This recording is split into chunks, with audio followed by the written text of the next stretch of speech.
Greetings and welcome back to Equestrian's Library. Today we're discussing another chapter in the culture of the horse, status, discipline, and identity in the early modern world.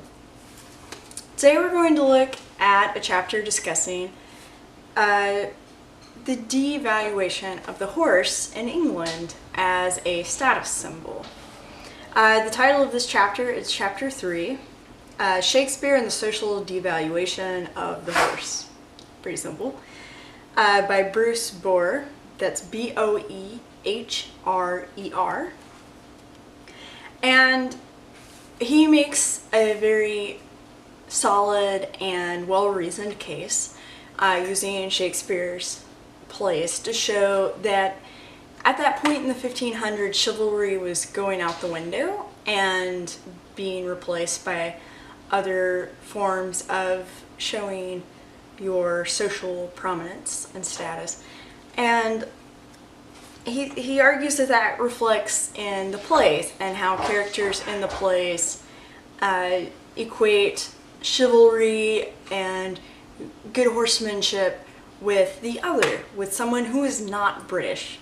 And I think this is an interesting contrast, as I mentioned before in the video on William Cavendish, that about 100 years later, William Cavendish would be making the opposite argument, that being a good horseman and having horsemanship skills made you a good British elite.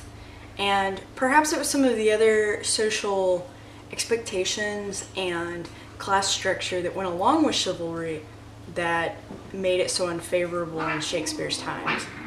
And those are my cats. Okay. We did not lose the camera. Awesome. Okay. So the first example that he uses is from the Shakespeare play Merchant of Venice, penned circa 1596. And it's where we first meet Portia, and she's talking about, she's being wooed by these princes. And one of them is a Neapolitan prince, so an Italian prince. And she describes the prince this way. Aye, that's a colt indeed, for he doth nothing but talk of his horse, and he makes it a great appropriation to his own good parts, that he can shoe him himself. I am much afeard, my lady, his mother played false with a smith. And so we not only see her disdain for him talking and going on so much about his horse and his riding abilities, but also kind of her base evaluation of being able to do some blacksmithing or some smith work. And so she doesn't see that as being a skill or a trade to befit her high status. And here we have from another play from Henry V, penned around 1599, according to this, in which the most prominent discussion of horsemanship is assigned to the French Dauphin, the Duke of Orleans, and the Constable of France, all in high spirits preceding the Battle of Agincourt.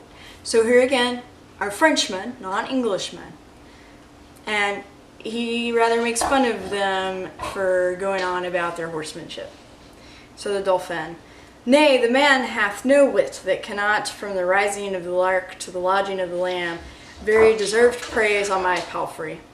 'Tis a subject of sovereign to reason on, and for sovereign's sovereign to ride on, and for the world familiar to us and unknown, to lay apart their particular functions and wonder at him. I once writ a sonnet to his praise, and began thus, Wonder of nature, Duke of Orleans. I have heard a sonnet begin so to one's mistress, the Dauphin. Then did they imitate that which I composed to my courser? For my horse is my mistress. Duke of Orleans. Your mistress bears well. Dauphin. Me well, which is the prescript praise and perfection of a good and particular mistress. The Constable. Nay, for me thought yesterday your mistress shrewdly shook your back. So you see the play with comparing him comparing his horse to, his favorite girlfriend and The constable chimes in at the end and says, but did she not, loosen you, so the horse kind of tried to get rid of him. And so, yeah, it was not a very favorable picture of the French there.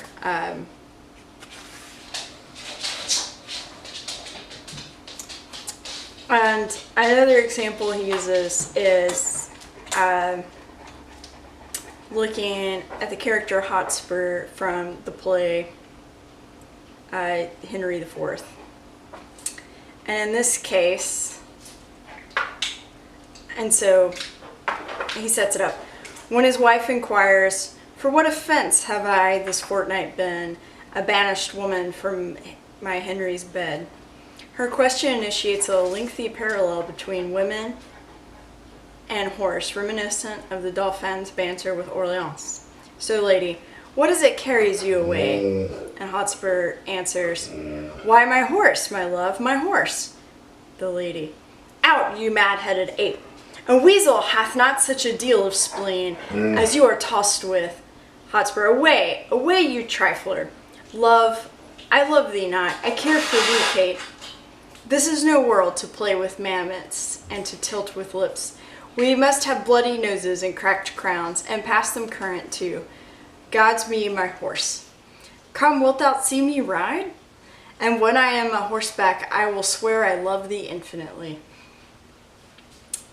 And the author goes on to explain, whereas Hotspur, unlike the Dauphin, seems consciously determined not to confuse women with horses, his very insistence on their separateness nonetheless suggests their potential equivalency. And here, and finally, most clearly, I think, of all the examples, we have, and because it's from a female character's perspective, she herself compares herself to the male character's horse. And it's with Antony and Cleopatra.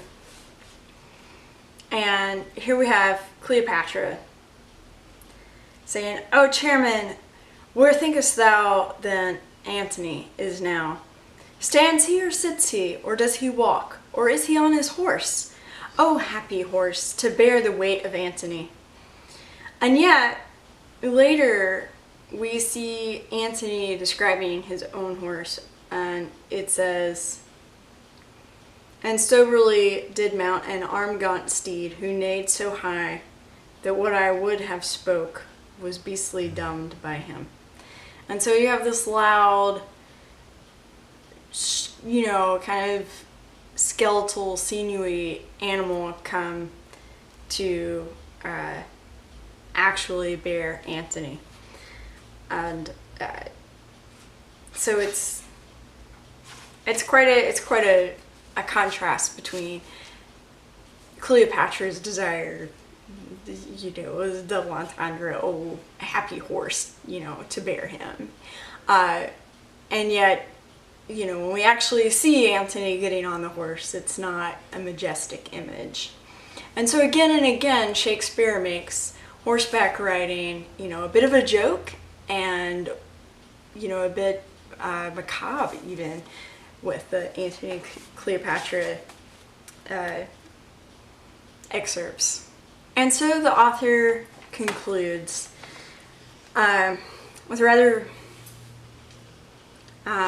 nice paragraph kind of explaining the lack of distinction that the upper class was able to hold on to going into this period.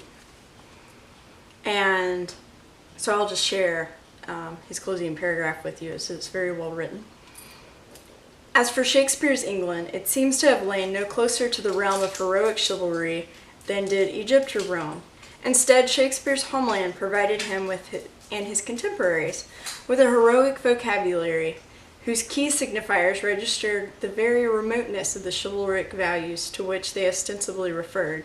The notorious Jacobean inflation of honors, for instance, made it virtually impossible to locate any vestige of the medieval ideal of knighthood in the parade of ninnies, ne'er-do-wells, and nobodies upon whom King James bestowed that distinction. The collapse under King James of the Tudor sumptuary proclamations attested to the growing realization that clothing could no longer be effectively regulated as a marker of social position.